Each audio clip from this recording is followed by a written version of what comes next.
देखिए, अभी तक इस कंट्रोल एंड कोऑर्डिनेशन के चैप्टर में हमने बेसिक्स सारे समझ लिए हैं। उसके बाद प्लांट्स के अंदर कैसे कंट्रोल एंड कोऑर्डिनेशन होता है उसको समझा है।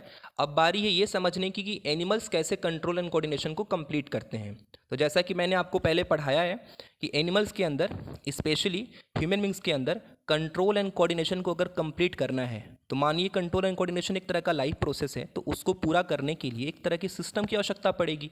जैसे बाकी लाइफ प्रोसेस के लिए जरूरत पड़ती है डाइजेशन के लिए डाइजेस्टिव सिस्टम, रेस्पिरेशन के लिए रेस्पिरेटरी सिस्टम, वैसे कंट्रोल एंड कोऑर्डिनेशन के लिए जिस सिस्टम की जरूरत पड़ेगी उसका नाम क्या होगा? Nervous system. अब ये सिस्टम है तो आपको ध्यान रखना है कि ग्रुप ऑफ ऑर्गन्स से मिलके बनेगा। वो ऑर्गन्स क्या होंगे, उनके फंक्शंस क्या होंगे, हम देखेंगे इस पार्ट में। लेकिन नर्वस सिस्टम अकेले कंट्रोल एंड कोऑर्डिनेशन को कंप्लीट नहीं करा पाएगा एनिमल्स के अंदर या ह्यूमंस के अंदर। तो इसको एक तरह की सपोर्ट की आवश्यकता पड़ेगी। इसको सपोर्ट किसका चाहिए होगा? हार्मोनल सिस्टम का। और उस हार्मोनल सिस्टम को हम लोग इंडोक्राइन सिस्टम का नाम देते हैं। तो हम इस पार्ट में नर्वस सिस्टम भी समझेंगे, इंडोक्राइन सिस्टम भी समझेंगे, क्योंकि इन्हीं दोनों से मिलके कंट्रोल एंड कोऑर्डिनेशन एनिमल्स के अंदर, ह्यूमंस के अंदर कंप्लीट होता है। तो चलिए हम शुरू करते हैं एक एक करके, और हम लोग उसी लेवल तक में, उसी डेप्थ तक में पढ़ेंगे जो हमारे सिलेबस में है, जो 10th लेवल के बोर्ड तक में आता है। बाकी इस चैप्टर के और डेप्थ में पढ़ाई अगर आपको करनी है तो 12th क्लास में ये टॉपिक वापस आपको मिलेगा पढ़ने को, वहाँ देखा जाएगा। तो देखिए, सबसे पहले इस नर्वस सिस्टम का क्लासिफिकेशन किया जाता है कि भाई इसके कितने पार्ट्स हैं। तो नर्वस सिस्टम को आपके सिलेबस के अकॉर्डिंग दो पार्ट्स में डिवाइड किया गया है, CNS और PNS। जो ये तीसरा पार्ट मैंने यहाँ लिखा है ANS, ये एक तरह का एडिशनल डिवीज़न है जो कि रेफरेंस बुक्स में आपको देखने को मिलता है। ओके, मेन हमारे लिए CNS और PNS है। CNS का मतलब सेंट्रल नर्वस सिस्टम, जिसके ब्रेन और स्पाइनल कॉर्ड पार्ट्स होते हैं।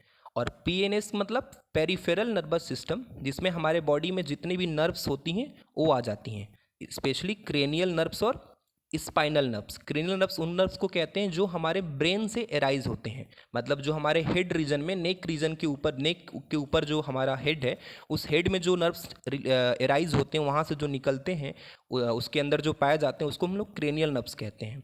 और जो नर्व्स हमारे स्पाइन से एराइज होकर पूरे बॉडी में फैलते हैं उन्हें हम स्पाइनल नर्व्स कहते हैं। ओके, तो ये दो तरह के जो नर्व्स हैं, specially they are the parts of peripheral nervous system, आपको इतना याद रखना है। अब जो हमारा CNS और PNS, उसको डिटेल में हम एक एक करके देखेंगे। लेकिन ये जो हमारा CNS और PNS था, इसका कोई ना कोई यूनिट तो होगा जिससे मिलकर के ये पूरा बना होगा। तो स्टूडेंट्स, इसका यूनिट है न्यूरॉन, या हम जिसे नर्व सेल्स भी कहते हैं। आपको अच्छे से मालूम है, कई सारे नर्व सेल्स जब मिलेंगे तो नर्वस टिश्यू बनेगा, और नर्वस टिश्यू से पूरा आपका नर्वस सिस्टम बनेगा। ओके, और ये नर्व सेल या neuron is just like nephron. जैसे किडनी में नेफ्रॉन को हम लोग structural and functional unit of filtration कहते थे, वैसे हमारा कंट्रोल एंड कोऑर्डिनेशन या नर्वस सिस्टम का यूनिट क्या हम मानेंगे? नर्व सेल्स को मानेंगे, न्यूरॉन्स को मानेंगे। तो आपको याद रखना होगा हमेशा, neuron is similar to nephron, it is not same. Nephron की तरह सेम नहीं, नेफ्रॉन का काम फिल्टर करना है, न्यूरॉन का काम है मैसेज को ट्रांसफ़र करना, रिसीव करना। ओके, ये हमारे कंट्रोल एंड कोऑर्डिनेशन या नर्वस सिस्टम का यूनिट है, फंक्शनल एंड स्ट्रक्चरल यूनिट है। नेफ्रॉन हमारे फिल्टरेशन का यूनिट है। ओके, दोनों में डिफरेंस है, बट दोनों का जो फंक्शन है कि अपने अपने ये जो लाइफ प्रोसेस है उसके यूनिट हैं, वो सेम बात है। ओके, तो देखिए, ये जो आपका क्लासिफिकेशन था, इस क्लासिफिकेशन की यूनिट आपके हो गए न्यूरॉन। अब ध्यान रखना है आपको कि न्यूरॉन का स्ट्रक्चर बार बार एग्जाम में पूछता है, और वो स्ट्रक्चर आपको बनाना होगा। उसके जो पार्ट्स हैं वो मैंने यहाँ पे लिख दिया है आपके आसानी से आपको याद रखने के लिए। देखिए, जैसा आप सबको मालूम है कि न्यूरॉन का या नर्व सेल का सबसे मेन पार्ट क्या होता है? उसकी सेल बॉडी होती है। अब सेल बॉडी के अंदर न्यूक्लियस भी होता है, आपको अच्छे से मालूम है। और इस सेल बॉडी से जो बाहर स्ट्रक्चर निकला रहता है, जो स्ट्रक्चर बाहर निकला रहता है, उसको हम लोग डेंड्राइट्स कहते हैं। जो कि रिसेप्टर्स से जो सिग्नल रिसीव होता है वो ये डेंड्राइट ही तो करता है रिसीव। और उसके बाद इस सेल बॉडी के अंदर प्रोसेस होके इस एक्सॉन के थ्रू, एक्सॉन ध्यान रखिएगा, इस पूरे नर्व सेल का सबसे बड़ा पार्ट होता है एक्सॉन। फिर एक्सॉन आगे जा करके ऐसे नर्व एंडिंग्स के फॉर्म में फिर स्प्रेड हो जाता है, फिर न्यूरॉन की शुरुआत होती है। हालांकि इसके बीच में आपको एक गैप देखने को मिलेगा, एक न्यूरॉन और दूसरे न्यूरॉन के बीच में यहाँ पे आपको एक गैप देखने को मिलेगा। इस गैप को साइनेपेज का नाम देते हैं हम लोग। Okay, junction between two neurons, दो न्यूरॉन्स के बीच के जंक्शन जो होता है, जो गैप होता है, इसको हम लोग साइनेपेज का नाम देते हैं। तो इस पर भी क्वेश्चन पूछ सकता है आपको। ओके, तो न्यूरॉन के स्ट्रक्चर का सबसे मेन पार्ट सेल बॉडी हो गया। उसके बाहर जो निकला होता है उसको हम डेंड्राइट्स कहते हैं। जो सबसे बड़ा वाला पार्ट होता है, फाइब्रस पार्ट होता है, उसको एक्सॉन कहते हैं। और एक्सॉन एंड होता है जिसे हम नर्व एंडिंग्स कहते हैं। फिर नेक्स्ट हमारा अगला न्यूरॉन शुरू होता है, उसके बीच में जो गैप होता है उसको साइनेपेज कहते हैं। अब ये गैप में कैसे वर्क होता है, ये गैप का क्या रोल है, अभी हम समझेंगे एक एक करके आराम से। तो ये देखिए आप, जो आपका न्यूरॉन है, ये जो न्यूरॉन फंक्शनल यूनिट का काम करता है। जो हमारा मेन फंक्शन है, उस फंक्शन को पूरा कराने की शुरुआत इस न्यूरॉन से ही होती है। एक चीज़ आपको अच्छे से ध्यान रखना है, जो मैंने अभी आपको बताया कि सेल बॉडी के बाद जो एक्सॉन होता है, इस एक्सॉन के ऊपर ना एक माइलिन की सीथ होती है। माइलिन सीथ का मतलब एक प्रोटेक्टिव लेयर होता है, उसे हम लोग माइलिन सीथ का नाम देते हैं। ओके, तो ये जो माइलिन सीथ होता है, ये एक एक्सॉन को प्रोटेक्ट करने के लिए, दूसरे न्यूरॉन से उसको थोड़ा सा सेपरेट रखने के लिए एक माइलिन का प्रोटेक्टिव लेयर इसके ऊपर होता है। तो अगर कभी क्वेश्चन पूछे आपसे कि एक्सॉन के ऊपर पाया जाने वाला प्रोटेक्टिव लेयर का नाम क्या है, तो आपको बताना होगा माइलिन या माइलिन सीथ के नाम से इसको जानते हैं। ओके, तो ये भी आपको ध्यान रखना है। अब आप समझिए कि जो ये डेंड्राइट्स होते हैं, ये रिसेप्टर से सिग्नल को रिसीव कर लेते हैं। अब फिर यहाँ इलेक्ट्रिकल इम्पल्स जनरेट होता है सेल बॉडी के अंदर, फिर एक्सॉन उसको कैरी करता है। जब एक्सॉन कैरी करेगा, ले जाएगा नर्व एंडिंग्स में, जाके उसको डिस्ट्रीब्यूट करेगा। फिर जब बीच में गैप आएगा, जिसे हम साइनेपेज कहते हैं, तो इस गैप में ना जो इलेक्ट्रिकल इम्पल्स होता है वो केमिकल के फॉर्म में कन्वर्ट हो जाता है। यानी कि इलेक्ट्रिकल इम्पल्स केमिकल मैसेंजर में कन्वर्ट हो जाता है। फिर वहाँ इस केमिकल को रिसीव करता है अगले वाले सेल का डेंड्राइट, फिर सेल बॉडी उसको इलेक्ट्रिकल इम्पल्स में कन्वर्ट करता है, फिर एक्सॉन के पास जाता है, फिर एक्सॉन टर्मिनल से फिर वापस केमिकल के फॉर्म में कन्वर्ट होगा, फिर इलेक्ट्रिकल इम्पल्स के फॉर्म में कन्वर्ट होगा। समझ में आया? तो साइनेपेज जो आपका गैप है, जो दो न्यूरॉन्स के बीच का गैप है, इस गैप में इलेक्ट्रिकल इम्पल्स जो है वो केमिकल इम्पल्स के फॉर्म में, केमिकल जो सिग्नल है उसके फॉर्म में कन्वर्ट होता है। ये जरूर आपको ध्यान रखना है। ओके, तो ये आपका न्यूरॉन का मेन फंक्शन था, जो आप पहले से भी पढ़ते आ रहे हैं छोटे क्लासेस से। तो न्यूरॉन आपका इंपॉर्टेंट एक पार्ट है, इसका स्ट्रक्चर, इसके ऊपर क्वेश्चन बोर्ड एग्जाम्स में ज़रूर पूछे जाते हैं। अब आपको साथ में एक एक्स्ट्रा चीज़ क्या ध्यान रखना है कि जो ये न्यूरॉन होते हैं हमारे बॉडी में, इनका अलग अलग रोल है। उसी के बेसिस पे इनके अलग अलग टाइप्स भी बनाए गए हैं। जैसे अभी आपने देखा कि एक न्यूरॉन होगा जिसे हम क्रेनियल न्यूरॉन या क्रेनियल नर्व्स कहेंगे, दूसरा स्पाइनल नर्व्स भी होगा। ओके, तो ये तो उस बेसिस पे है कि कहाँ से एराइज हो रहे हैं। क्रेनियल हो रहा है ब्रेन से एराइज, स्पाइनल होगा आपके स्पाइनल कॉर्ड से एराइज। ओके, तो इसके बेसिस पे हमने बोल दिया कि क्रेनियल नर्व से और स्पाइनल नर्व से। लेकिन कुछ न्यूरॉन्स ऐसे होते हैं जो सिग्नल जो हमारे बाहर स्टिमुलाई या स्टिमुलस से मिलते हैं उनको ब्रेन तक या स्पाइनल कॉर्ड तक पहुंचाते हैं। तो वैसे न्यूरॉन को हम लोग कहते हैं सेंसरी न्यूरॉन, जो सिग्नल को हमारे रिसेप्टरी आर्गन से, रिसेप्टर से ब्रेन्स तक या स्पाइनल कॉर्ड तक ले जाते हैं। उनको हम सेंसरी न्यूरॉन का नाम देंगे। और जो न्यूरॉन उधर से सिग्नल प्रोसेस हो जाने के बाद जो हमारा रिस्पॉन्स होता है उसको लेके आते हैं हमारे इफेक्टर आर्गन के पास, मतलब मसल्स के पास, उसे हम लोग क्या बोलते हैं, उसे हम लोग मोटर न्यूरॉन्स कहते हैं। तो ध्यान रखिएगा, सेंसरी न्यूरॉन मैसेज को, सिग्नल को ले जाता है, मोटर न्यूरॉन उसको लेके आता है। ओके, तो सेंसरी न्यूरॉन और मोटर न्यूरॉन दोनों आपको एकदम याद रखना है।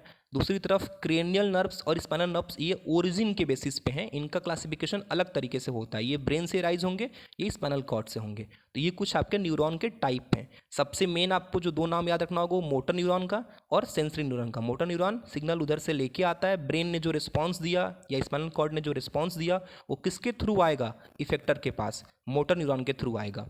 और जो रिस्पॉन्स ले जाता है हमारे रिसेप्टर के पास से, उसका नाम होता है सेंसरी न्यूरॉन। तो न्यूरॉन के कुछ टाइप है। न्यूरॉन कैसे काम करता है, इसका स्ट्रक्चर क्या है आपने देख लिया, dendrite, cell body, axon, axon terminal. Synapses क्या होता है, बीच का गैप को बोलते हैं, जहाँ इलेक्ट्रिकल इम्पल्स केमिकल फॉर्म में, केमिकल मैसेंजर के फॉर्म में कन्वर्ट होता है। फिर वापस वहाँ से इलेक्ट्रिकल इम्पल्स बनता है, फिर केमिकल बनता है, इलेक्ट्रिकल बनता है, फिर केमिकल बनता है, ऐसे कर करके पूरा ब्रेन तक या स्पाइनल कॉर्ड तक हमारा पूरा सिग्नल जाता है। फिर रिस्पॉन्स जनरेट होता है और वापस आता है। ओके, तो इस तरीके से कुछ इसका मैकेनिज्म है काम करने का। ओके, अब आप देखिए ध्यान से जब ये क्लासिफिकेशन और ये हम पढ़ लेते हैं तो हम अब देखते हैं कि कैसे हम रिस्पॉन्सेस देते हैं। तो आपको ये मैकेनिज्म तो पहले बताया था मैंने, कोई भी स्टिमुलाई आएगा या स्टिमुलस होगा तो रिस्पॉन्स हम देंगे ही देंगे, क्योंकि हम एनिमल्स और human beings different type of stimulus को सेंस कर सकते हैं, क्योंकि हमारे पास रिसेप्टर्स हैं, हमारे सेंसरी ऑर्गन्स में स्पेशल सेल्स हैं। आपने पढ़ा था कि प्लांट्स के केस में स्टिमुलस तो लिमिटेड हैं, but animals variety of stimulus के साथ रिस्पॉन्स करता है। लेकिन देखिए, जितने भी हम रिस्पॉन्स देंगे उनको हम दो पार्ट्स में बांट सकते हैं, एक तो जो क्विक होगा, सडन होगा, और एक जो हम सोच समझ के करेंगे, ग्रेजुअली करेंगे, आराम से करेंगे, धीरे धीरे करेंगे। ओके, तो ये जो हमारे दो तरह के रिस्पॉन्स हैं उनको बायोलॉजी में हम नाम देते हैं। जो क्विक और सडन होता है उसको हम कहते हैं इनवॉलेंट्री, जो हमारे कंट्रोल में नहीं रहता है, और जो थॉटफुल होगा, ग्रेजुअल होगा, उसको हम बोलेंगे वॉलेंट्री रिस्पॉन्स। तो ध्यान रखना है आपको, दो तरह के रिस्पॉन्सेस देते हैं एनिमल्स या ह्यूमन बींग्स स्टिमुलस के केस के अगेंस्ट। एक होता है इनवॉलेंट्री रिस्पॉन्स, जो हमारे कंट्रोल में नहीं होता, हम चाहें उसको करें या ना करें ये हमारे हाथ में नहीं है, वो ऑटोमेटिकली होता रहेगा। और दूसरा होगा वॉलेंट्री रिस्पॉन्स, जो हम सोच समझ के करते हैं। अब क्या होता है कि वॉलेंट्री रिस्पॉन्स में भी स्टूडेंट्स एक स्पेशल केस है, मतलब आपको सोच समझ के ही करना है, आपका वो वॉलेंट्री रिस्पॉन्स ही है, बट वो वॉलेंट्री रिस्पॉन्स स्टूडेंट्स हम थोड़ा इनवॉलेंट्री की तरह करते हैं। जैसे कि इनवॉलेंट्री की क्या स्पेशलिटी है कि ये बहुत फास्ट होता है, सडन होता है। अब मान लीजिए कोई वॉलेंट्री रिस्पॉन्स है जिसको हम सोच समझ के ही कर रहे हैं, बट बहुत तेज़ी से एकदम क्विकली हमने कर दिया उसको, जिससे कि ऐसा फील हो या जिससे कि ऐसा सरफेस पे अपेरेंटली लगे किसी को कि वो तो इनवॉलेंट्री रिस्पॉन्स की तरह है, तो उस तरह के रिस्पॉन्स को हम लोग बोलते हैं रिफ्लेक्स एक्शन, जो रिफ्लेक्स आर्क बना के हमारे बाहर रिस्पॉन्स के फॉर्म में निकलता है। ओके, तो आपको ज़रूर इस बात का ध्यान रखना है कि जब कभी भी रिस्पॉन्स हमारा क्विक और सडन होगा तो उसे तो हम जरूर मानेंगे इनवॉलेंट्री, और जब कभी हमारा थॉटफुल होगा तो उसे वॉलेंट्री मानेंगे। बट क्विक और सडन में भी अगर सोच समझ के होता है तो उसे हम ना वॉलेंट्री रिस्पॉन्स का एक स्पेशल केस मानेंगे। मतलब वॉलेंट्री रिस्पॉन्स तो थोड़ा रुक के होता है, उसमें कुछ हद तक टाइम लगता है, लेकिन अगर वही रिस्पॉन्स बहुत तेज हो जाए, लगे कि इनवॉलेंट्री की तरह हो रहा है, ठीक है, तो उसे हम रिफ्लेक्स एक्शन का नाम देते हैं। ओके, तो ध्यान रखिएगा, रिस्पॉन्सेस तीन तरह के हो गए। एक तो हो गया pure involuntary response, pure voluntary response, और एक हो गया रिफ्लेक्स एक्शन वाला रिस्पॉन्स, जिसमें कि आपके रिस्पॉन्सेस तो बहुत तेज़ होंगे जैसे इनवॉलेंट्री में होते हैं, बट वो होगा एक्चुअल में वॉलेंट्री रिस्पॉन्स ही, जिसको आपके ब्रेन या स्पाइनल कॉर्ड प्रोसेस करके ही कराएगा। ओके, तो ध्यान रखिएगा, इतने तरह के रिस्पॉन्सेस होते हैं। अब देखिए, जब ये रिस्पॉन्स जनरेट होगा तो एक पाथवे बनेगा, जैसे कि स्टिमुलस के पास से सेंसरी नर्व सिग्नल को ले जाएंगे, फिर वो या तो ब्रेन या तो स्पाइनल कॉर्ड के पास ले जाएंगे, और फिर वहाँ से मोटर न्यूरॉन्स जो सिग्नल्स को वापस लेके आता है रिस्पॉन्स के फॉर्म में, वो लेके आएगा, तो उसका एक पूरा पाथवे बनेगा, और उसी पाथवे को हम रिफ्लेक्स आर्क बोलेंगे। लेकिन ध्यान रखना है कि रिफ्लेक्स आर्क किसके केस में बनेगा? रिफ्लेक्स आर्क स्टूडेंट्स बनेगा रिफ्लेक्स एक्शन वाला जब रिस्पॉन्स होगा। अभी मैंने आपको समझाया ना कि रिफ्लेक्स एक्शन में कैसा रिस्पॉन्स होता है, बहुत ही ज़्यादा क्विक होता है, सडन होता है, और क्विक रिस्पॉन्स तो हमें इनवॉलेंट्री की तरह लगता है। हाँ, तो लगेगा आपको इनवॉलेंट्री की तरह, लेकिन एक्चुअल में वो कैसा रिस्पॉन्स होगा? वॉलेंट्री रिस्पॉन्स होगा। तो बोर्ड में क्वेश्चंस भी पूछा है इसके ऊपर कि बताइए रिफ्लेक्स एक्शन को हम कैसा रिस्पॉन्स माने, वॉलेंट्री या इनवॉलेंट्री? तो उसको लिखना होता है कि नहीं, it is special case of voluntary response, जहाँ रिस्पॉन्स तो होगा voluntary, but it will feel like, it will look like involuntary response. तो आपको जरूर ध्यान देना है। ओके, अब जब ये इनवॉलेंट्री रिस्पॉन्स होगा तो क्या पाथवे रहा पूरा पूरा नर्व इम्पल्सेस का, किस रास्ते से हमारा मैसेज गया, कैसे आया, उसी पूरे पाथवे को जब हम बनाते हैं ना तो उसको रिफ्लेक्स आर्क कहते हैं। ओके, यही रिफ्लेक्स आर्क कभी कभी आपको लिखने को, बनाने को आता है, तो आप शॉर्टकट में ऐसा भी लिख सकते हैं जैसा मैंने यहाँ पे आपके लिए मेंशन किया है।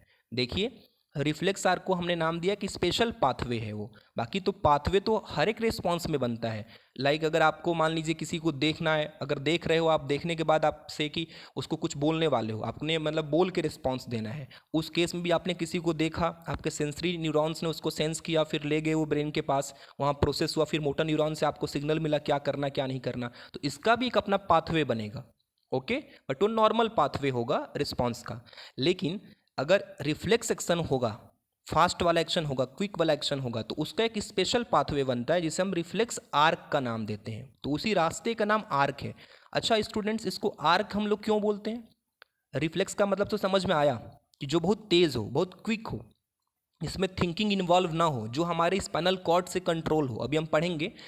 लेकिन आपको कोई पूछे कि इसे आर्क क्यों बोलते हैं, तो देखिए, आर्क हम लोग मैथ्स में पढ़ते हैं ना, कि जो हम लोग एक पर्टिकुलर पॉइंट से एक एक यहाँ पे अपने कंपास को रख के एक रेडियस लेते हैं, कुछ ऐसा। तो वैसे ही जब हम लोग रिफ्लेक्स ये पूरा पाथवे बनाते हैं ना, तो इसका स्ट्रक्चर कुछ ऐसे ही आता है कि ऐसे इधर गया, फिर यहाँ से तुरंत इसके पास आ गया, तो एक आर्क के शेप का बनता है। और इसी आर्क के शेप के कारण इसका नाम पड़ा है रिफ्लेक्स आर्क। और वैसे आपको यहाँ पे एक चीज़ ध्यान रखना होगा, ये जो रिफ्लेक्स आर्क है, जो कि रिफ्लेक्स एक्शन की वजह से जनरेट हुआ, ये रिफ्लेक्स एक्शन में किस आर्गन का रोल आया? नर्व सेल्स के तो रोल आएंगे ही आएंगे, सेंसरी न्यूरॉन, मोटर न्यूरॉन का तो रोल रहेगा, जो कि ले जाएंगे सिग्नल को और फिर वापस लेके आएंगे। बट साथ में जिस मेन आर्गन का सेंट्रल नर्वस सिस्टम से रोल था, वो किसका था? स्पाइनल कॉर्ड का। तो ये भी साथ में आपको याद रखते चलना है कि reflex action is controlled by spinal cord and that's why it is quick action या इट इज क्विक रिस्पॉन्स। अगर ये ब्रेन के द्वारा कंट्रोल होता तो थोड़ा सा थॉटफुल होके होता, थोड़ा टाइम लगता, लेकिन चूंकि स्पाइनल कॉर्ड इसको कंट्रोल करता है इस तरह के रिस्पॉन्सेस को, तो उसको हम लोग बोलते हैं रिफ्लेक्स एक्शन। तो ध्यान दीजिएगा, रिफ्लेक्स एक्शन में स्पाइनल कॉर्ड का ही सिर्फ रोल होता है। और इसको थोड़ा सा और अगर आपको डिटेल में सोचना है, तो मैं आपको थोड़ा सा और एक्स्ट्रा एक्सप्लेन करूंगा आपके क्लैरिटी के लिए, कि देखिए रिफ्लेक्स एक्शन कैसे वॉलेंट्री है। स्पाइनल कॉर्ड ने तो तुरंत कर दिया, बिना सोचे कर दिया, उसे तो इनवॉलेंट्री होना चाहिए, बट फिर भी रिफ्लेक्स एक्शन को हम लोग वॉलेंट्री क्यों मानते हैं? एक्चुअली इसके पीछे कारण क्या है कि जिस रिस्पॉन्स को आप बिना सोचे कर रहे हो, जब आपने उसी रिस्पॉन्स को फर्स्ट टाइम जनरेट किया होगा, तो वहाँ आपने सोच के किया होगा। कैसे? मैं आपको एग्जाम्पल लेके जल्दी से क्लियर करता हूँ, आप भी पेपर में इस एग्जाम्पल को ले सकते हैं। जैसे कि एक मान लीजिए प्लेट है, और वो प्लेट बहुत ही ज़्यादा हॉट है। अब इस हॉट प्लेट को आपने कभी पहले टच नहीं किया, आप इसके बारे में बिल्कुल अवेयर ही नहीं हो, तो जब आप पहली बार टच करोगे, तो आप अपने हाथ को इसके पास ले जाओगे, तो आपका हाथ जलेगा, यानी कि आपके हाथ के जो सेंस आर्गन है, यानी हाथ में आपके जो रिसेप्टर्स हैं, इसके हीट को सेंस करेंगे, ब्रेन को सिग्नल देंगे, तो ब्रेन इसको प्रोसेस करेगा, ये तो बहुत ज़्यादा हॉट है और ये पेनफुल होगा अगर आप इसको टच करोगे, तो आपके हाथ को हटाने को बोलेगा। तो पहले केस में जब आप हाथ हटाएंगे, तो आपका हाथ हटाते हटाते थोड़ा सा बर्न भी हो जाएगा, क्योंकि आपको मालूम नहीं था कि ये आपका हॉट है। आपने आराम से इसके ऊपर हाथ रखा, फिर आराम से भी हटाए, हालांकि हटाएंगे आप थोड़ा जल्दी, लेकिन आपका कुछ ना कुछ हाथ का हिस्सा जलेगा जरूर, आपको बर्न, आपकी हाथ में मतलब बर्निंग के निशान तो जरूर ही पड़ जाएंगे। तो जो आपका ये पहला रिस्पॉन्स इस बॉडी के लिए जनरेट हुआ, वो तो ब्रेन ने किया, ठीक है, उसको हम इस रिफ्लेक्स एक्शन या रिफ्लेक्स रिस्पॉन्स नहीं मानेंगे। तो ये ब्रेन ने जो रिस्पॉन्स आपका दिया पहली बार, तो उस ब्रेन के पास अब ये स्टोर हो गया इन्फॉर्मेशन कि ऐसा कभी प्लेट आता है तो हॉट भी हो सकता है। अब ये रिस्पॉन्स रिकॉर्ड हो गया ब्रेन के पास। अब ब्रेन अब इसको बार बार नहीं सोचेगा, अब ये recorded response will get transfer to spinal cord. ये रिस्पॉन्स स्पाइनल कॉर्ड के पास ट्रांसफर हो जाएगा। अब ये स्पाइनल कॉर्ड क्या करेगा? इसको स्टोर करके रखा रहेगा। अब वापस से कभी इस तरह के प्लेट आएंगे या ऐसा सिमिलर कोई सिचुएशन आएगा, तो वो आपको वहाँ सोचने की जरूरत नहीं पड़ेगी, फिर उसका जो सिग्नल सेंसरी न्यूरॉन लेके आएगा, वो स्पाइनल कॉर्ड के थ्रू ब्रेन तक नहीं जाएगा। स्पाइनल कॉर्ड अपने पास से ही रिस्पॉन्स दे देगा, वापस बोलेगा कि मेरे पास पहले से रिस्पॉन्स है कि ऐसा आता है तो आपको हाथ को हटाना है तुरंत।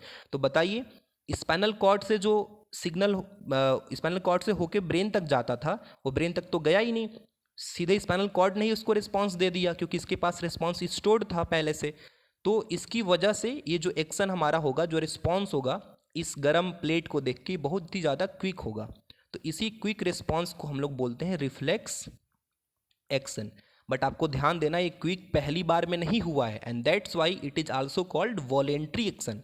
लगेगा इनवॉलेंट्री की तरह, बट होगा वॉलेंट्री, क्योंकि आप इसको सोच समझ के करते हो। पहली बार जब आपने किया होगा तो सोचा होगा, एंड देन उसके बाद आपकी रिफ्लेक्सेस में आ गए, आपके स्पाइन में स्टोर हो गया, इसलिए अब आप इसको फास्ट कर पाते हो। तो दिस डज नॉट मीन कि वो इनवॉलेंट्री है।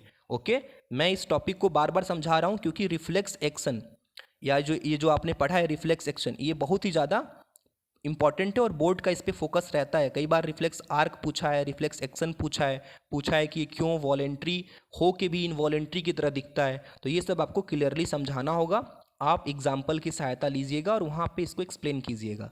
ओके, तो चलिए, हमारा इस तरह से इस एनिमल वाले, ह्यूमन बींग्स वाले कंट्रोल एंड कोऑर्डिनेशन के पार्ट्स में हमने एक जो मेन पहला पार्ट था रिफ्लेक्स एक्शन और नर्व्स को लेके समझने का, वो समझ लिया है। अब इस पर कुछ PYQ देख लेते हैं। देखिए, PYQs दो हमने यहाँ पे चूज किए हैं, जो सबसे मेन है, जो बार बार आए हैं पेपर में।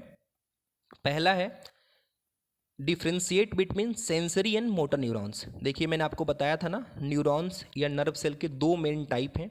हमारे क्लास के लिए दो मेन टाइप्स ही हमें पढ़ने हैं, एक है सेंसरी और दूसरा मोटर। सेंसरी क्या करेगा, जो हमारे इम्पल्सेस हैं, जो सिग्नल स्टिमुलस से हमें मिलता है टच करने के बाद, उसको वो स्पाइनल कॉर्ड के पास या ब्रेन के पास ले जाएगा, यानी कि ये मैसेज को ट्रांसफ़र करता है from receptor to the central nervous system, चाहे वो ब्रेन हो या स्पाइनल कॉर्ड हो, वहाँ तक ये सिग्नल ले जाने वाला है, ठीक है।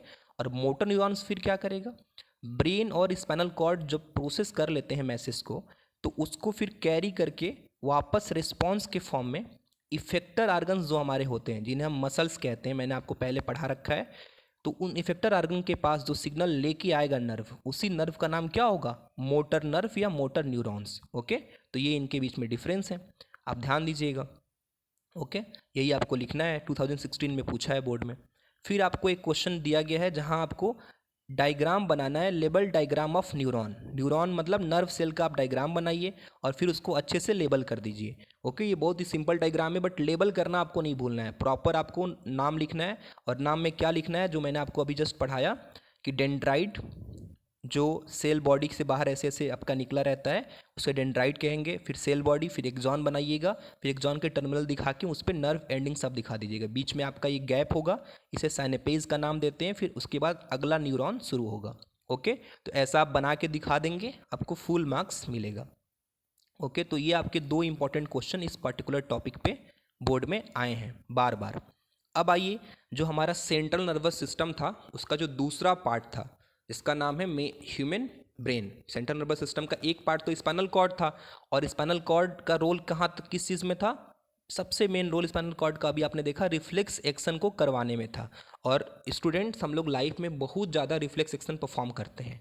ओके, हम या आप में से कोई भी पढ़ रहा होता है, कुछ भी कर रहा होता है, फिर आप में या हमको कोई मच्छर काटता है तो हम उसकी तरफ देखते भी नहीं हैं, और उस मच्छर को, उस मॉस्क्यूटो को आप तुरंत अपने हाथ से मार देते हैं, बिना देखे ही आपका हाथ तुरंत चल जाता है। तो दोस्तों, इस तरह के एक्शन जो आप करते हैं डेली लाइफ में, ऐसा बहुत से एक्शन करते हैं, वो सब का सब स्पाइनल कॉर्ड आपका कंट्रोल करता है, जो कि सेंट्रल नर्वस सिस्टम का पार्ट है। और उसके में जो कंट्रोल करके जो रिस्पॉन्स देगा, वो रिफ्लेक्स एक्शन की तरह ही होता है, वो रिफ्लेक्स एक्शन ही होता है। और उसमें जो पाथवे बनेगा इनसाइड द बॉडी, उसको बोलेंगे रिफ्लेक्स आर्क। ओके, वो पाथवे आप आसानी से दिखा सकते हैं, हमेशा दिखा सकते हैं, तो इसको ध्यान रखिएगा। जब ये पार्ट आपका क्लियर रहेगा तो ह्यूमन ब्रेन समझना बहुत ही ज़्यादा आसान रहेगा। ओके, तो देखिए, ह्यूमन ब्रेन सबसे मेन है, सेंट्रल नर्वस सिस्टम का सबसे मेन पार्ट है, और हमारे पूरे नर्वस सिस्टम का हेड मास्टर समझ लीजिए यही है, सबसे मेन है ये। तो सबसे पहले तो इसको बचा के रखना बहुत ज़रूरी है, बहुत सेंसिटिव पार्ट है हमारे पूरे बॉडी का। तो इसको बचा के हम कैसे रखेंगे, इसके प्रोटेक्शन के लिए स्कल होता है, जिसे हम हिंदी में खोपड़ी का नाम देते हैं, खोपड़ी खोपड़ी बोलते हैं ना हम लोग, वही स्कल है। और इसको क्रेनियम के नाम से भी जानते हैं। अब देखिए, स्कल के बाद कई सारी लेयर्स होंगी, वो लेयर सेमी फ्लूइडल लेयर होंगी, जो ना एक्सटर्नल शॉक, जैसे किसी के सर पे कोई मार देता है, कभी कोई थोड़ा सा भी ज़मीन पे गिर गया, तो उसका ब्रेन तो बाहर नहीं आता निकल के, और ना ही ब्रेन को उतना ज़्यादा चोट लगता है। इवन उसको चोट लगेगा तो फिर तो पूरी तरह से पूरे बॉडी में प्रॉब्लम हो जाएगी, पूरा नर्वस सिस्टम डिस्टर्ब हो जाएगा, क्योंकि वो पूरे नर्वस सिस्टम का हेड है ना। फिर हमारी thinking ability, decision making ability सब डिस्टर्ब हो जाएगा। इसलिए इस ब्रेन को बचाने के लिए स्कल के साथ साथ मीनिंगनेस का एक लेयर, मीनिंगनेस एक इज़ लाइक फ्लूइड, वो रहता है, तो उसको एक्सटर्नल शॉक से बचाता है। फिर एक आपका होता है सेरेब्रो स्पाइनल फ्लूइड, है ना, जिसे हम CSF शॉर्टकट में कहते हैं। ये फ्लूइड भी शॉक को एब्जॉर्व करता है। तो एक्सटर्नल शॉक्स जो आप चाहे उसके चोट लगने से आपके उसमें जाए सर में, या आपके सर पे कोई मारे अपने हाथों से, तो उस सबको ऑब्जॉर्व करने का काम सेरिब्रो स्पाइनल फ्लूइड करता है। तो ध्यान रखिएगा, ब्रेन के प्रोटेक्शन के लिए इस तीन चीज़ों का सबसे बड़ा और सबसे मेन रोल है। ओके, अब देखिए, हमारा जो ह्यूमन ब्रेन है, हम ह्यूमन ब्रेन की बात कर रहे हैं। ये ह्यूमन ब्रेन का तीन मेन पार्ट्स हैं। देखिए, अब ह्यूमन ब्रेन का वो वेट कितना होता है, ह्यूमन ब्रेन जो है उसका मतलब साइज कैसे बढ़ता घटता है एज के साथ, ये सारे हमारे सिलेबस का हिस्सा नहीं है, ये एडिशनल फैक्ट्स हैं। अगर आप चाहें तो रेफरेंस बुक को रेफर करके फॉर योर ऑन नॉलेज आप उसको पढ़ सकते हैं। जो बोर्ड के लिए रेलिवेंट है, मैं उसी पार्ट को, उसी टॉपिक को यहाँ क्लियरली एक्सप्लेन कर रहा हूँ। देखिए, तो हमारे ब्रेन के तीन मेन पार्ट्स हैं। First one is, as you all know पहले से भी, forebrain. Second one is midbrain. Third one is hindbrain. ये सबको मालूम है। अब देखिए स्टूडेंट्स, इन ब्रेन्स में बहुत सारे कॉर्टेक्स होते हैं। कॉर्टेक्स आर स्पेशलाइज्ड रीजन, जैसे मान लीजिए ब्रेन है, तो इसके इस रीजन में कोई दूसरा कॉर्टेक्स है। कॉर्टेक्स मतलब जैसे एक देखने में हेल्प करेगा कॉर्टेक्स, उसको हम लोग ऑक्सीपिटल लोब बोलेंगे। कॉर्टेक्स को ही लोब भी नाम देते हैं। तो ये जो कॉर्टेक्स है या जो लोब्स है ब्रेन में, ये हमारे सिलेबस का हिस्सा नहीं है। मतलब हमें ब्रेन के पूरे स्ट्रक्चर को डेप्थ में जाके नहीं पढ़ना है, जो मेन मेन पार्ट्स हैं उसका बेसिक सिर्फ हमें समझना है। तो कहीं आपको कॉर्टेक्स या लोब्स जैसे ऑक्सीपिटल लोब्स वगैरह के बारे में पढ़ने को मिले तो आप समझिएगा कि वो ब्रेन का ही पार्ट है, उसका भी अपना रोल है, but they are not the part of our syllabus for class 10th। तो इसलिए हमने उसको जानबूझ के स्किप किया है, उस पार्ट को इसमें इंक्लूड नहीं किया है। ओके, देखिए तो 3 पार्ट्स जो हैं जिनका हमें बेसिक समझना है, जल्दी से समझ लेते हैं। फोर ब्रेन, जिसे हम सेरिबेरम क्यों बोलते हैं, क्योंकि fore brain is mostly cerebrum, fore brain का मैक्सिमम पार्ट सेरिब्रम होता है। तो ये जो सेरिब्रम है, इसका कुछ टास्क होगा, इस पूरे फोर ब्रेन का कुछ काम होगा। तो शॉर्टकट में मैंने उस सारे फंक्शन को मेंशन कर दिया है, आप इसको चाहें तो स्टेटमेंट बना के पेपर में बोर्ड में आप लिख पाएंगे। क्या है काम इसका, क्या फंक्शन है? मेमोरी है। जो भी हम कहीं पे भी कोई चीज़ को देखते हैं, हमारे आंखें या हमारा कान कुछ भी इसको सेंस करता है, तो उसकी कुछ मेमोरी बनती है। तो इस मेमोरी बनाने में हमारे फोर ब्रेन का रोल है। फिर हम बहुत सारे रिस्पॉन्सेज को देने से पहले थिंकिंग करते हैं। हमारे लिए कोई पहली बार कोई नया स्टिमुलस आया, हमें कैसा रिस्पॉन्स देना है, तो वी नीड सम थिंकिंग। तो उस थिंकिंग करने का भी काम कौन करता है? Fore brain. एक्चुअली स्टूडेंट्स, पूरे ह्यूमन ब्रेन का सबसे कॉम्प्लेक्स पार्ट जो होता है और तीनों पार्ट में सबसे इंपॉर्टेंट पार्ट जो होता है वो फोर ब्रेन ही होता है। ओके, फिर उसके बाद रीजनिंग करना है। लाइक डिसीजन मेकिंग में हम बहुत चीज़ें कंसिडर करते हैं, पहले से हमारे पास कुछ नॉलेज है, हम उसको भी कंसिडर करते हैं। तो उस रीजनिंग करने के लिए भी हमें फोर ब्रेन की आवश्यकता होती है, हमारे सेरिब्रम का रोल होता है। फिर हम बहुत सारे जो वॉलंटरी एक्शन परफॉर्म करते हैं, वॉलंटरी एक्शन मतलब फिर मैं आपको बता रहा हूँ, ऐसा कोई भी एक्शन जो हमारे कंट्रोल्ड में होता है, जिसे हम सोच समझ के होशो हवास में करते हैं, उसे वॉलंटरी एक्शन कहते हैं। उस एक्शन को भी करवाने में फोर ब्रेन का ही रोल है। ओके, सेंस आर्गन्स, जो हमारे सेंसरी रिसेप्टर्स जो हमारे चीज़ों को रिसीव करते हैं, जो सिग्नल को रिसीव करते हैं, उस रिसीव किए हुए सिग्नल को प्रोसेस करने में, कि भाई तुमको किसी ने टच किया, फिर किसी थर्ड पर्सन ने टच किया, तो तुम दो टच को डिफ्रेंशिएट कर पाते हो। तुमको किसी एक्स पर्सन ने टच किया, किसी वाई पर्सन ने टच किया, तो एक्स पर्सन का टच, वाई पर्सन का टच यू कैन डिफ्रेंशिएट। या अगर किसी एक्स ऑब्जेक्ट को आपने टेस्ट किया, वाई ऑब्जेक्ट को आपने टेस्ट किया, या एक्स फ्रूट को टेस्ट किया, वाई फ्रूट को टेस्ट किया, तो दोनों के टेस्ट में मान लीजिए माइनर सा डिफरेंस है, बट ये माइनर सा डिफरेंस आपने कैसे डिफ्रेंशिएट कर लिया, किसकी हेल्प से किया? तो फोर ब्रेन की हेल्प से किया। तो जो भी सेंस आर्गन्स रिसेप्टर्स के थ्रू सिग्नल्स लेके आते हैं, उनको प्रोसेस कौन करता है? Fore brain. तो कई बार हम फोर ब्रेन को प्रोसेसिंग ब्रेन भी कहते हैं। ये पूरा प्रोसेस के लिए, वॉलंटरी एक्शन करवाने के लिए, रीजनिंग, थिंकिंग, मेमोरी के लिए रिस्पॉन्सिबल है। आपको याद रखना होगा, इससे ज़्यादा बोर्ड एग्जाम में आपको नहीं लिखने को आता है, इतनी ही बेसिक्स बातें आती हैं। डिटेल में फोर ब्रेन के और पार्ट्स बना के बड़े क्लासेस में पढ़ा जाता है। ओके, अब आइए ब्रेन का दूसरा पार्ट जो है हमारा मिड ब्रेन। इसका सबसे ज़्यादा मेन रोल है विजन में और हियरिंग में। जैसे हम किसी चीज़ को देख रहे हैं या फिर किसी चीज़ को सुन रहे हैं, तो उस देखने और सुनने का जो काम हमारा है, उसमें मिड ब्रेन का रोल है। बेसिकली जो देखना और सुनना है ना, ये इनवॉलेंट्री एक्शन है। जैसे आप मतलब कान बंद भी कर लेंगे तो भी आपको कुछ हद तक सुनाई देता है। इवन आपके जो अंदर की जो मतलब जो देखने का जो प्यूपिल का साइज़ है, जब आप देखते हैं तो प्यूपिल की साइज़ छोटी बड़ी होती है, वो आपके कंट्रोल में नहीं होता। You can not control the size of प्यूपिल।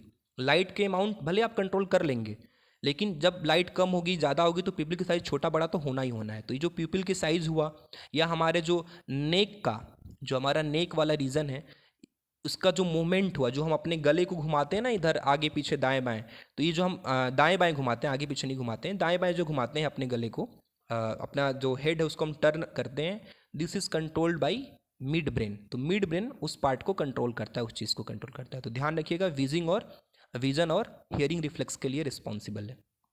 Reflex यहाँ वर्ड यूज़ किया है, रिफ्लेक्स का मतलब क्या होता है? जो बहुत तेज़ हो। तो ध्यान रखिएगा, अभी हम इधर देखते हैं, विद इन सेकेंड हम अगले अपोजिट साइड में भी देख लेते हैं। तो ये सारा का सारा मिड ब्रेन कंट्रोल करता है। अब आई बारी हिंड ब्रेन की, जो हमारा लास्ट पार्ट है ब्रेन का। तो ध्यान रखिएगा, जो हमारा हिंड ब्रेन है, ये इसका सबसे जो मेन पार्ट, एक्चुअली इसके 3 मेन पार्ट्स होते हैं। एक होता है सेरिबेलम, दूसरा मेडुला ओब्लेगेंटा, और तीसरा जो होता है पोन्स होता है। तो देखिए, सेरिबेलम जो होता है वो पॉस्चर एंड बैलेंस बनाने में हेल्प करता है। इस पे बोर्ड ने बहुत बार क्वेश्चन पूछा है। आपसे कोई पूछे कि सेरिबेलम पॉस्चर एंड बैलेंस कैसे करता है, तो देखिए, अभी आपने पढ़ा था फोर ब्रेन वॉलंटरी एक्शन कराता है। अब मान लीजिए मैं लिख रहा हूँ, मैं आपको अभी यहाँ पे लिख के पढ़ा रहा हूँ, तो जब मैं लिख रहा हूँ, ये वॉलंटरी एक्शन है, इसको कौन करवा रहा है? फोरब्रेन करवा रहा है, क्योंकि इसमें थिंकिंग भी लग रहा है, रीजनिंग भी लग रहा है। बट वो एक्शन एकदम प्रिसाइज हो, मैं जहाँ लिखना चाहता हूँ वहीं पे लिखूँ, एकदम कंट्रोल्ड वे में हो, तो जो बैलेंस का काम है वो हमारा हिंड ब्रेन कर रहा है। तो कभी आप ऐसा मत सोचिएगा कि तीनों ब्रेन अलग अलग हो के काम करते हैं। एक्चुअली तीनों के बीच में आपस में कोऑर्डिनेशन होता है, तभी तो आपके पूरे चैप्टर का नाम है control and coordination. Okay, coordinate करके आर्गन्स आपस में तब जाके प्रोड्यूस करते हैं रिस्पॉन्सेस। तो वॉलंटरी एक्शन हम परफॉर्म कर रहे हैं, बट उस एक्शन का जो प्रिसीजन है, एकदम प्रिसाइज जो हमें करना है, उसका काम करवाने में जो हेल्प करेगा वो करेगा सेरिबेलम। इसके अलावा स्टूडेंट्स, सेरिबेलम का और क्या काम है? सेरिबेलम का काम है पोस्चर मेंटेन करना। जैसे कि आप खड़े होते हो तो आप एकदम सीधे खड़े हो, चल रहे हो तो एक आप पोस्चर के साथ चलते हो सीधा। तो ये जो पोस्चर और बैलेंस का काम ये हमारा सेरिबेलम करता है। और इसी के साथ ध्यान रखिएगा, कभी बोर्ड में आपको पूछेगा difference between cerebellum and cerebrum, तो ये जो दोनों हैं ब्रेन के तो पार्ट्स हैं, बट ये दोनों के बीच में काफ़ी डिफरेंसेस हैं। जैसा कि आप देख पा रहे हैं, सेरिबेरम जो है वो फोर ब्रेन का पार्ट है, हिंड ब्रेन का पार्ट सेरिबेलम है। सेरिबेलम का काम पोस्चर और बैलेंस को मेंटेन करना है, जबकि सेरिबेलम मल्टीपल काम करता है, स्पेशली वॉलेंट्री एक्शन के साथ ये जुड़ा हुआ है। ठीक है, तो दोनों में डिफरेंसेस काफ़ी सारे हैं, आप अच्छे तरीके से लिखिएगा, बोर्ड में ये डिफरेंसेस पूछेगा तो ये दोनों को सेम मत समझ लीजिएगा। अब हिंड ब्रेन का जो दूसरा पार्ट है ना, उसका नाम है मेडुला। ये इनवॉलेंट्री एक्शन को कंट्रोल करता है। इनवॉलेंट्री एक्शन जैसे हमारा सलाइवा का फॉर्मेशन हुआ, जो हम सलाइवा हमारे उसमें माउथ में प्रोड्यूस होता है सलेवरी ग्लैंड के थ्रू, तो ये जो सलाइवा वगैरह है उसको कंट्रोल करने का मेडुला करेगा। जो भी हमारे बॉडी में इनवॉलेंट्री एक्शन होंगे उसका मैक्सिमम कंट्रोल जो होगा वो मेडुला के थ्रू होता है। और पोन्स जो है वो रिले करता है। रिले मतलब कि जो सिग्नल्स हमारे ब्रेन में प्रोसेस होते हैं उसको वापस मतलब रिस्पॉन्स के लिए भेजता है। अब इसमें एक इसका मेन काम और भी आप समझ लीजिए, कभी क्वेश्चन आए कि रेस्पिरेशन जो हम सांस लेते हैं तो ऑटोमेटिकली सांस हम लेते रहते हैं, चलता रहता है, तो पोन्स इस पार्टिकुलर रेस्पिरेशन को कंट्रोल करता है। तो rate of respiration is governed by pons. साथ में रिले का काम करता है। रिले का मतलब क्या हुआ स्टूडेंट्स? कोई सिग्नल कहीं से आया, उसको प्रोसेस किया, फिर उसको रिले करते हैं, मतलब उसको भेजते हैं in the form of response. तो ये जो रिले करने का काम है वो हमारा पोन्स वाला पार्ट करता है। तो जरूर आप इसको ध्यान रखिएगा। पेपर में बोर्ड में क्वेश्चन पूछा है कि बताइए हंगर, किसी को भूख लग गई तो उस भूख वाले हंगर का कंट्रोल सेंटर कौन है? तो एक्चुअली वो फोर ब्रेन ही है। क्यों फोर ब्रेन है? यहाँ पे भले मैंने आपको लिखा नहीं है, बट फोर ब्रेन के पास ही होता है एक ग्लैंड जिसका नाम है हाइपोथैलेमस ना, इसी के बेस में रहता है। और ये hypothalamus is the centre of hunger. तो हंगर से जुड़ा कोई भी डिसीजन लेना होगा या हंगर हम फील करेंगे तो this is controlled by fore brain. Okay, और सलाइवा वगैरह कंट्रोल करना है तो हिंड ब्रेन करेगा। हिंड ब्रेन का भी मेडुला वाला पार्ट वगैरह करेगा। ओके, और विजन हियरिंग कौन करेगा? मिड ब्रेन करेगा। ओके, तो ध्यान रखना ये तीनों पार्ट्स जो हैं आपके ब्रेन के, इनके फंक्शंस बार बार एमसीक्यू के फॉर्म में, क्वेश्चन के फॉर्म में पूछे जाते हैं। तो एक बार जो मैंने इस नोट्स में ऐसे लिख भी दिया है, आप इसको भी अगर एक बार देख लेंगे और याद रखेंगे तो इतने से भी आपके बोर्ड के क्वेश्चन सॉल्व हो जाएंगे। ओके, तो आइए देखते हैं कि इस ह्यूमन ब्रेन वाले टॉपिक पे कितने क्वेश्चन बने हैं। आपको मैंने फिर बताया कि occipital lobe, different different type of cortex जो ब्रेन में पाए जाते हैं उसके बारे में नहीं पढ़ना इस क्लास में। आपको सिर्फ 3 पार्ट्स और इस 3 पार्ट्स के फंक्शंस जो जो मेन है वो आपको ध्यान रखना है। गलती से भी आप ये मत बोलिएगा कि फोर ब्रेन जो होता है वो इनवॉलेंट्री एक्शन को कंट्रोल करता है, बिल्कुल नहीं। फोर ब्रेन का रोल नहीं है इनवॉलेंट्री एक्शंस में। फोर ब्रेन जो है वो वॉलेंट्री एक्शन के लिए रिस्पॉन्सिबल है। ठीक है, और स्टूडेंट्स एक बात और ध्यान रखना है, जो तीनों पार्ट्स हैं ब्रेन के, इनके जितने हमने फंक्शंस पढ़े हैं ये मेन फंक्शंस हैं। इसके अलावा भी ये फंक्शंस परफॉर्म करते हैं। ओके, बट ये मेन फंक्शंस हैं जो हम इस क्लास में पढ़ रहे हैं और इसको ही आपको पहले याद रखना है। बाकी जो एडिशनल फंक्शंस हैं वो हम अपर क्लासेस में क्लास 12th में देखेंगे। ओके, तो इतना अगर आपको याद रहेगा तो बोर्ड के क्वेश्चन आपसे आसानी से सॉल्व हो जाएगा ह्यूमन ब्रेन से जुड़ा हुआ। तो चलिए इसके पे बेस्ड जो पीवाईक्यू में जल्दी से देख लेते हैं। देखिए पीवाईक्यू क्या है, आप जैसा मैंने आपको बताया था अभी, सेरिबेलम का फंक्शन पूछेगा। ध्यान रखिएगा, सेरिबेलम किसका पार्ट है? हिंड ब्रेन का पार्ट है। जो हमारे ब्रेन का थर्ड पार्ट है हिंड ब्रेन, उसका ये पार्ट है। क्या करता है? पॉस्चर और बैलेंस को कंट्रोल करता है। अभी जस्ट आपने ऊपर पढ़ा, तो ये सारी चीज़ें आप लिख देंगे। इसके बाद how is brain protected, brain की सुरक्षा कैसे होती है स्टूडेंट्स? तो देखिए ब्रेन को प्रोटेक्ट करने के लिए किस चीज़ का रोल है? स्कल का, cranium plus meninges plus CBS. Okay, ये जो सीबीएस फ्लूइड है ये तीनों मिलके ब्रेन का प्रोटेक्शन करते हैं। तो ये देखिए 2 स्पेशल पीवाईक्यूज मैंने पिक किया है, तो आई थिंक आप इसको आसानी से कर लेंगे। ओके, अब आपका नर्वस सिस्टम हुआ कंप्लीट। जितना नर्वस सिस्टम हमें इसमें देखना था उतना नर्वस सिस्टम के बारे में आपने देख लिया। Nervous system in animals classification यहाँ से शुरू हुआ था। आपने ये सारा कुछ पढ़ा, रिफ्लेक्स एक्शन, रिफ्लेक्स आर्क, आपने PYQs देखे, फिर ह्यूमन ब्रेन का देखा आपने कि कैसे उसको बचाते हैं, फिर उसके 3 पार्ट्स क्या हैं, उनके फंक्शंस क्या हैं, आपने फिर PYQ देख लिया। बट मैंने आपको शुरू में बताया था कि जो हमारा नर्वस सिस्टम है एनिमल्स में, सिर्फ नर्वस सिस्टम ही नहीं कंप्लीट कराता कंट्रोल एंड कोऑर्डिनेशन, इसको हेल्प लेनी पड़ती है इंडोक्राइन सिस्टम की। तो आइए जल्दी से हम लोग इंडोक्राइन सिस्टम पढ़ लेते हैं। उसी इंडोक्राइन सिस्टम को हम लोग हार्मोनल कोऑर्डिनेशन भी बोलते हैं। ओके, तो देखिए जैसे कि आपको मालूम है जितने भी ग्लैंड्स होते हैं आपके बॉडी में, ये सारे के सारे ग्लैंड्स आपको पढ़ाया गया होगा पहले भी कि ग्लैंड्स 2 तरह के होते हैं, एक्सोक्राइन ग्लैंड और इंडोक्राइन ग्लैंड। तो एक्सोक्राइन ग्लैंड्स उनको बोलते हैं हम लोग जो अपने सिक्रेशन को एक डक्ट के थ्रू टारगेटेड आर्गन पे जहाँ उनको पहुँचाना होता है उस टारगेट आर्गन पे पहुँचाते हैं। इसका एग्जांपल आप समझ सकते हैं, लीवर हो गया, पैनक्रियाज भी हो गया।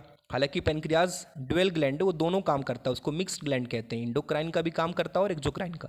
बट आपको ध्यान रखना है कि एक्सोक्राइन ग्लैंड को हम लोग डक्ट ग्लैंड बोलते हैं, और जो इंडोक्राइन ग्लैंड होता है स्टूडेंट्स, इसको हम डक्टलेस ग्लैंड कहते हैं। डक्टलेस क्यों बोलते हैं? क्योंकि ये अपना सिक्रेशन डायरेक्टली ब्लड में रिलीज कर देता है, फिर ब्लड के थ्रू वो टारगेट आर्गन के पास पहुंचता है। तो इतना आपको ध्यान रखना है। फिर ये ग्लैंड्स क्या होते हैं?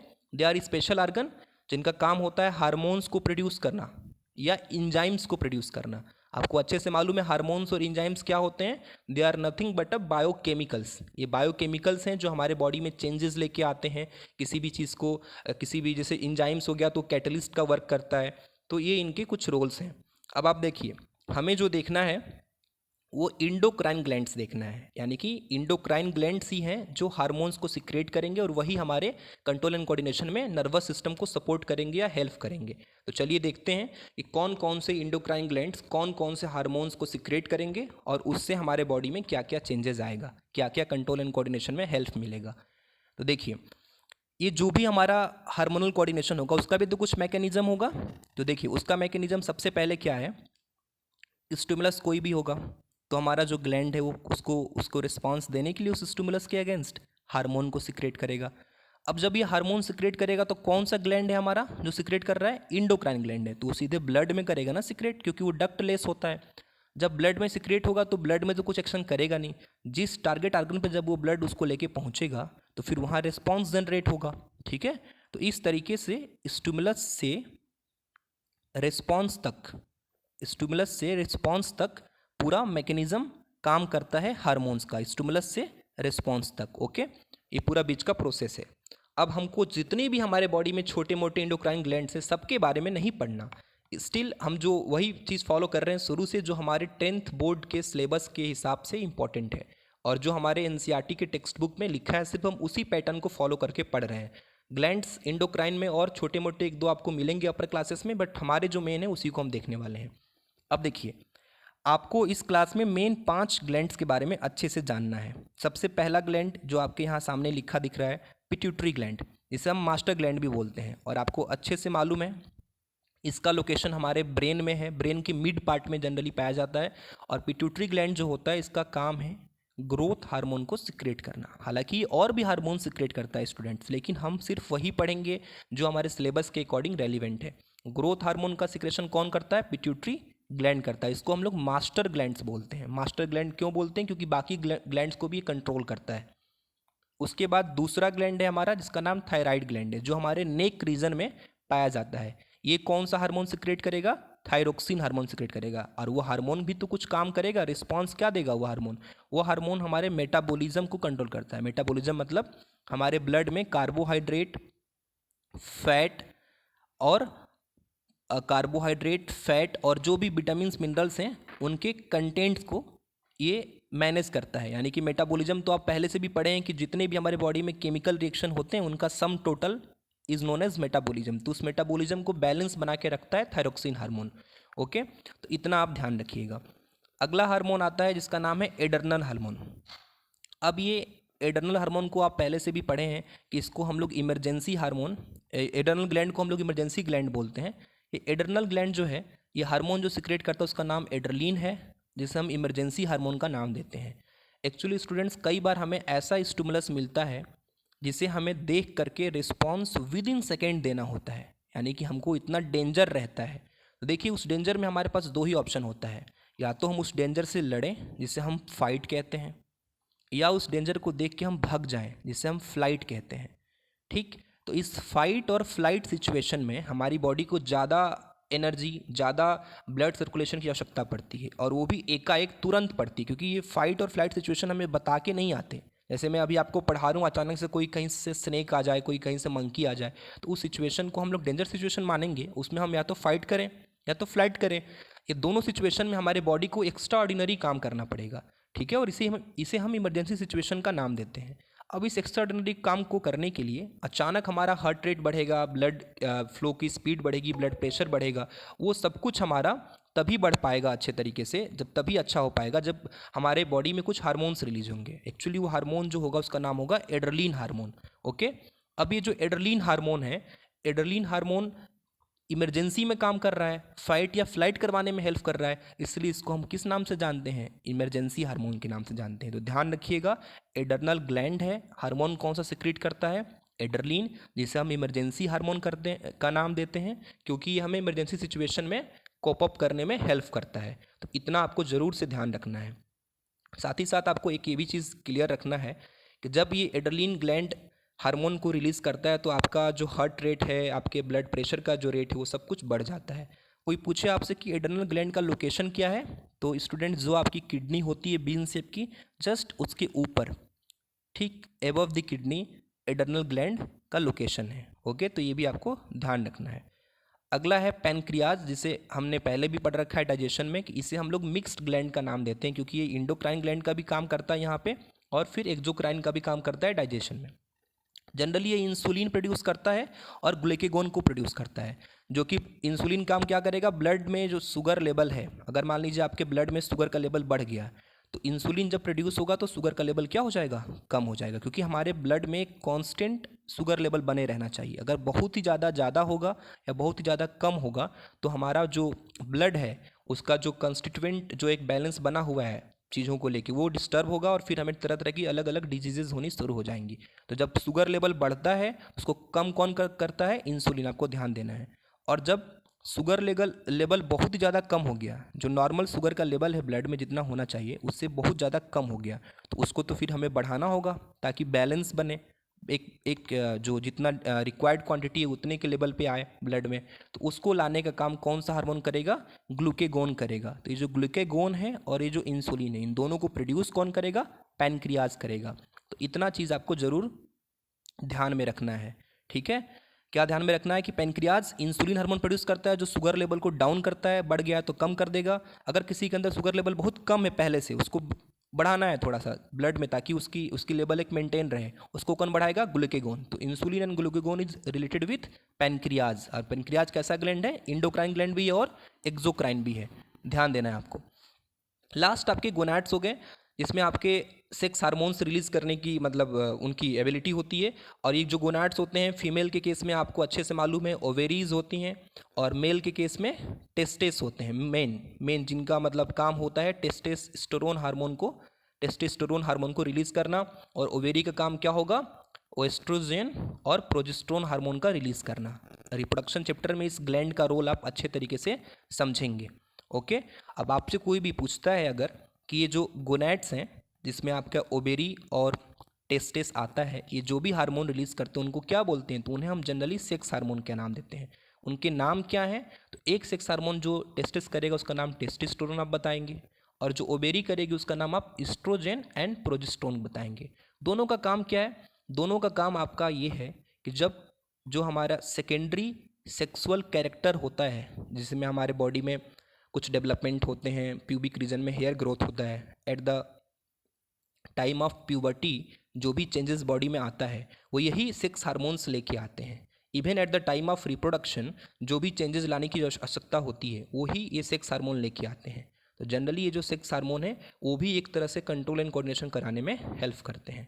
ओके, तो इतने ही आपके ग्लैंड्स हैं जिन्हें आपको पढ़ना है। अब एक साथ एक चीज़ लास्ट में आपको और ध्यान में लेके चलना है कि जितने भी ये सारे ग्लैंड्स हैं, ये ग्लैंड्स तभी हार्मोन्स को सिक्रेट करेंगे अच्छे तरीके से जब ये हेल्दी कंडीशन में होंगे। अब ये ग्लैंड्स को हेल्दी रखने के लिए हमें अपने डाइट्स को हेल्दी रखना होता है, हमें बैलेंस डाइट लेना चाहिए। जितने जितने क्वांटिटी में हमें जो जो मिनरल्स जो जो हमें न्यूट्रिएंट्स लेने वो लेने चाहिए। एग्जाम्पल के लिए अगर ये आपका थायराइड ग्लैंड ले लें तो इस थायराइड ग्लैंड को हेल्दी रखने के लिए आयोडीन मिनरल की आवश्यकता होती है, जो हम अपने आयोडाइज सॉल्ट के फॉर्म्स में ले लेते हैं।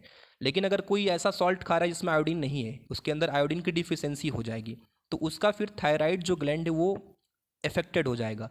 जब थायराइड ग्लैंड को कुछ निगेटिव इफेक्ट पड़ेगा तो वो थायरोक्सिन हार्मोन जितना प्रोड्यूस करना चाहिए वो नहीं करेगा, तो फिर मेटाबॉलिज्म हमारा रेगुलेट नहीं होगा। तो जो भी हमारे ब्लड में कार्बोहाइड्रेट और फैट वगैरह का जो लेवल है वो अच्छे से कंट्रोल नहीं हो पाएगा। ओके, तो देखिए कैसे आपको ध्यान रखना है कि जितने भी ग्लैंड्स हैं उन सब का फंक्शन जो भी है वो भी एक उनके हमारे बॉडी में जो बैलेंस डाइट है, जो हम हेल्दी खाना खाते हैं उससे भी रिलेटेड है। अदरवाइज वो इफेक्ट उनके ऊपर कुछ निगेटिव इफेक्ट पड़ेगा। एज ए रिजल्ट वो हार्मोन्स प्रोड्यूस ठीक से नहीं कर पाएंगे और फिर हमें डिजीजेज होने शुरू हो जाएंगे। ओके, तो ग्लैंड से जुड़ी इतनी चीज़ें आप ज़रूर ध्यान रखें, इससे ही बोर्ड में क्वेश्चन पूछता है। अब लास्ट में आपको कुछ मैंने PYQs दिए हैं, बट उसके पहले एक एडिशनल चीज़ जो आपको मैं बता दूं, कई बार पूछ देता है फीडबैक मैकेनिज़्म को लेके। ये फीडबैक मैकेनिज़्म क्या है? फीडबैक मैकेनिज़्म का मतलब क्या हुआ कि जैसे पहले कुछ हुआ फिर उसकी वजह से कुछ हुआ। जैसे इसका एग्जांपल लेके मैं आपको समझाता हूँ, क्वेश्चन अगर बोर्ड में आए तो आप उसको अच्छे से लिखिएगा। फीडबैक का मतलब तो आप जानते हैं, जैसे आपने कोई पेपर दिया तो उसका क्या फिर रिस्पॉन्स रहा। जैसे आपको कुछ टीचर फीडबैक देता है ना, उसे हम आप इम्प्रूव कर पाते हैं उसके बेसिस पे, उसको हम फीडबैक कहते हैं। एग्जांपल मैं लेता हूँ आपके पेपर से, टेस्ट पेपर से ही। आपने कोई टेस्ट दे दिया, आपके मान लीजिए 60 में out of 60 you got 45 marks, आपको 45 नंबर मिले। आपको टीचर से डांट मिली, फिर आपको समझाया टीचर ने कि आपको क्या क्या कहाँ कहाँ पे आपने गलतियाँ किया है और कैसे आपको उसको सुधारना चाहिए। जब आपके कम नंबर ये आए, आपको डांट पड़ी, तो आपने फिर उसके लिए मेहनत किया, जो जो करने की ज़रूरत थी उसने आपने उस चीज़ को किया। और फिर जब नेक्स्ट टेस्ट हुआ तो उस नेक्स्ट टेस्ट में आपके नंबर ये जो 45 थे 60 में बढ़ करके 55 हो गए। तो क्या हुआ, पहले आपने टेस्ट दिया, कुछ गलतियाँ करी, फिर आपको फीडबैक मिला, फिर आपने उसको सही कर लिया। इसे ही हम कहते हैं फीडबैक मैकेनिज़्म, कि जो चीज़ हम किसी को सुधरवाना चाहते हैं तो पहले उसको गलती अगर हो जाती है तो हम उसको उसका फीडबैक दें, और फीडबैक देने के बाद वो उसको इम्प्रूव कर लेगा। ऐसे ही हमारा पेनक्रियाज काम करता है। ये हमारा ब्लड फ्लो कर रहा है ब्लड वेसल्स के अंदर। अब ये जो हमारा ब्लड वेसल्स के अंदर ब्लड फ्लो कर रहा है, इसके अंदर मान लीजिए शुगर का अमाउंट एकाएक बढ़ गया। अब जब शुगर का अमाउंट बढ़ गया तो तुरंत हमारा पेनक्रियाज एक्टिव होगा और ये इंसुलिन को सिक्रेट करेगा, और इंसुलिन ब्लड में मिलकर क्या करेगा, शुगर के लेवल को डाउन कर देगा। देखिए मतलब फीडबैक मैकेनिज्म यहाँ भी वर्क कर रहा है ना। पहले शुगर का अमाउंट बढ़ा, एक तरह से फीडबैक हो गया। जब ये फीडबैक मिला किसको, पैनक्रियाज को, तो उसने क्या सिक्रेट किया, इंसुलिन। तो फिर वो आकर के क्या कर दिया, शुगर के अमाउंट को कम कर दिया, मतलब कंट्रोल कर दिया। फिर जैसे ही ब्लड में मालूम चला कि शुगर का लेवल जितना होना चाहिए एक हेल्दी पर्सन के लिए उससे बहुत ही ज़्यादा कम हो गया है, तुरंत पैनक्रियाज एक्टिव होगा, इस फीडबैक को लेगा और फीडबैक लेके क्या करेगा, ग्लूकेगोन का सिक्रेशन करेगा। और उस ग्लूकेगोन की वजह से, उसके सिक्रेशन की वजह से जब वो ब्लड में मिल जाएगा तो जो शुगर लेवल हमारा डाउन हो गया तो उसमें कुछ स्पाइक आएगा, मतलब वो थोड़ा सा बढ़ेगा और बढ़ करके जिस लेवल तक होना चाहिए उस लेवल तक होगा। तो ये भी फीडबैक की वजह से ही इंप्रूवमेंट हुआ, फीडबैक की वजह से इस लेवल पे पहुंचा। तो इसे ही हम कहते हैं फीडबैक मैकेनिज्म, जहां पहले आपको कुछ प्रॉब्लम दिखेगा, फिर उसको सॉल्व करने के लिए, उसको रिजॉल्व करने के लिए एक हार्मोन्स रिलीज होगा, फिर वापस वो अपने बैलेंस कंडीशन पे आ जाएगा। ठीक है, फिर कुछ कम ज़्यादा होगा, फिर उसको ठीक करने के लिए हार्मोन्स रिलीज होंगे। तो इस तरह से पूरा आपका फीडबैक मैकेनिज्म वर्क करता है। ठीक ना, तो ये टॉपिक शॉर्टकट में थोड़ा बहुत कभी अगर पूछता है कहीं तो आप लिख दीजिएगा आराम से इसको। ठीक है, तो इसको नए नाम सुन करके घबराना नहीं है किसी को। फीडबैक मैकेनिज्म इज़ नथिंग, बस जो आप पढ़ रहे हो, जो कुछ भी आप सुनते समझते हो, उसको फिर सुन समझ के कुछ अलग तरह से आपके डिसीजंस कुछ आप चेंज करते हो, उसको बोलते हैं फीडबैक मैकेनिज्म। एक लास्ट में आपको क्लियर कर दूँ एक छोटा सा और एग्जांपल देके, कभी आप नहीं भूलेंगे। जैसे आपका पेपर होने वाला है बोर्ड का एंड यू हैव थॉट कि आपने सब कुछ पढ़ लिया है और सब कुछ पढ़ के आप एकदम 80 आउट ऑफ 80 लाने का सोच लिए हो कि अब तो आप 80 आउट ऑफ 80 ला ही रहे हो, तब तक अचानक क्या हुआ कि आपके स्कूल में किसी ने टेस्ट ले लिया और आपने एक उसी चीज़ का पेपर दिया जिसका आप देने वाले थे, जिसमें आप 80 आउट ऑफ 80 लाने वाले थे, और अनफॉर्चुनेटली आपको उसमें 60 आ गया 80 में। अब आप क्या करोगे, अब 60 आ गया तो आप तो ज़रूर सैड हो जाओगे, थोड़े डिसअपॉइंटमेंट आपको होगा, बट आप रीज़न तो जानोगे कि क्यों 60 आया। तो आपको मालूम चलेगा कि आपने जिस चीज़ को समझ लिया था कि आपने पढ़ लिया, वो अभी आपने नहीं पढ़ा था एक्चुअली, उसमें आपने अभी PYQs नहीं लगाए थे। तो ऐसा कुछ जो आपको कमियां आपकी मालूम चलेगी, फिर आप उसके अकॉर्डिंग इंप्रूवमेंट करोगे, फिर जाके आप पेपर दोगे तो फिर आप 80 आउट ऑफ 80 लेके आओगे रियली। तो आपने क्या किया, आप कुछ सोच के रखे थे कि आपके अकॉर्डिंग वो ठीक है, बट आपको कुछ रियलिटी चेक मिली, फिर वो रियलिटी चेक आपके लिए किस चीज़ का काम करी, फीडबैक का काम करी, फिर इसी फीडबैक की वजह से आपने और इम्प्रूवमेंट किया। तो इस पूरे प्रोसेस को हम लोग बोलते हैं फीडबैक मैकेनिज्म। ठीक है, तो आप इस फीडबैक मैकेनिज्म को मत भूलिएगा। हार्मोन्स हमारे इसी फीडबैक मैकेनिज्म पे काम करते हैं। पूरे के पूरे जो हमारे हार्मोन्स हैं इसी फीडबैक मैकेनिज्म के ऊपर काम करते हैं। ओके, तो मैंने आई थिंक अपने साइड से सब कुछ आपको समझा दिया है। होपफुली आप इन सब का ध्यान रखेंगे। और अब हम लोग कुछ जल्दी से PYQs देख लेते हैं। जितना हमें समझना था हम लोगों ने इसको पूरा समझ लिया है। देखिए PYQs हार्मोन्स के ऊपर क्या क्या है, फास्ट हम लोग देखते हैं।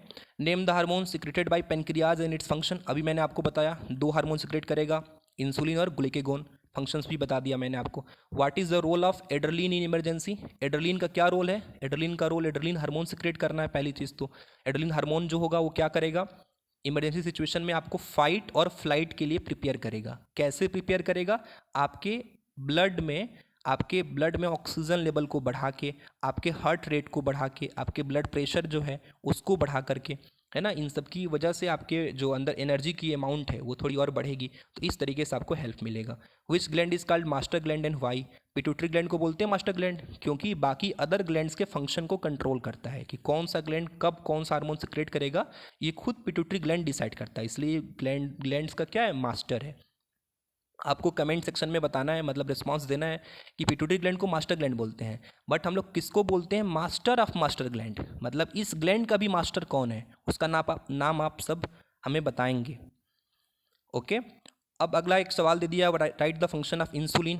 तो ये तो ठीक इसका ही सवाल है, आप आराम से कर लेंगे।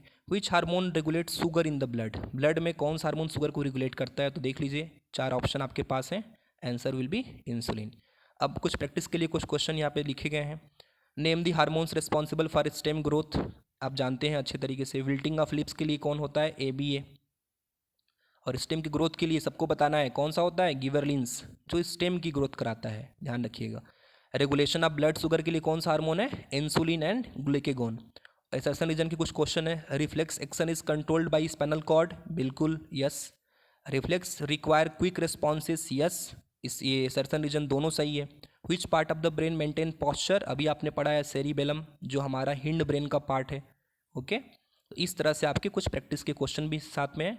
इतना करने के बाद, इतना सब कुछ समझने के बाद लास्ट में मैं आपको 2-3 चीज़ें क्लियरली एडवाइस दूंगा। आप उसको अगर फॉलो करते हैं तो आपका ये पूरा का पूरा लेक्चर भी मीनिंगफुल रहेगा। देखिए मैंने आपको जो समझाने की कोशिश किया है, जितना भी कुछ समझाया है, ये जो मैंने PDF बनाया है खुद से लिख करके, ये पूरा का पूरा PDF मैं आपको दे दूंगा। तो ये PDF को एज ए हिंट आप यूज़ करिएगा। ओके, जब ये PDF आप यूज़ कर लेंगे, इसको आप इसके गो थ्रू हो जाइए, इसको पढ़ लीजिए अच्छे से। उसके बाद थोड़ा सा आप टाइम निकाल करके NCERT अगर रीडिंग कर सकते हैं तो करिए, ज़्यादा पेज का नहीं है। अगर आपसे NCERT रीडिंग नहीं होता तो कम से कम NCERT की एक्सरसाइजेस को एक बार आप देख लीजिए, और एक किसी साल का पेपर या 2 सालों का पेपर उठाइए और उसमें जितने भी इस चैप्टर के क्वेश्चन हैं, मतलब PYQ, मैं चाहता हूँ कि आप एटलीस्ट 10 to 20 खुद से सॉल्व कर लीजिए। अगर आप ये 3 काम कर लेते हैं इस लेक्चर को सुनने के बाद, तो आपका पूरी तरह से इस चैप्टर में जितने भी मार्क्स के क्वेश्चन बोर्ड में आने की पॉसिबिलिटीज़ हैं वो आपका एकदम सिक्योर हो जाएगा। ओके, तो चलिए मैं आपको जो जो बताना था, समझाना था, मैंने समझाने की कोशिश किया है। ध्यान रखिएगा, मैंने वही सारी बातें बताई हैं जो आपके बोर्ड के लिए इम्पॉर्टेंट है। जो भी बोर्ड स्पेसिफिक बातें थीं, बोर्ड स्पेसिफिक जितनी भी बातें हो सकती थी, सिर्फ मैंने उतनी ही करी हैं। और आपको भी आई थिंक उतना ही करना चाहिए। आपको जितने चीज़ें पढ़नी हैं सारे सब्जेक्ट्स में, अगर आप उतने बोर्ड के लेवल तक ही पढ़ेंगे तभी तो आपका सिलेबस पूरा हो पाएगा। ओके, और आप ध्यान रखिएगा कि बोर्ड में सिर्फ वही चीज़ें पूछी जाती हैं जो आपके टेक्स्ट बुक NCERT में है। तो मैंने भी उतनी ही बताने की कोशिश करी है। तो चलिए इसको यहीं पे ख़त्म करते हैं। आप मुझे ज़रूर बताइएगा कि ये आपको वीडियो कैसा लगा। आई नो कि थोड़ा लंबा चला गया है वीडियो, और शायद साउंड क्वालिटी आपको उतनी अच्छी सुनाई ना दे, तो आप ईयरफोन का यूज़ करिएगा। और मेरे को लास्ट में ज़रूर बताइएगा कि और किस टॉपिक के ऊपर आपको ऐसे वीडियो लेक्चर्स चाहिए। Thank you so much.